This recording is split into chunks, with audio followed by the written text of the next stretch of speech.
সম্মিলিতভাবে আজকের এই আয়োজনটি করেছি। যেহেতু খাদ্য সামনে রাখা, আমি আমার বক্তব্য দীর্ঘায়িত করবো না।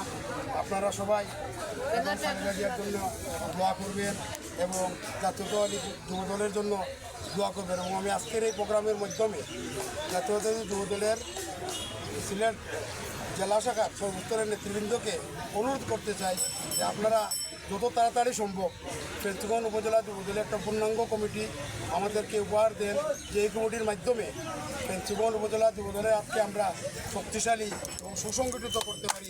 এই আশা এখানে শেষ করছি। সবাইকে ধন্যবাদ।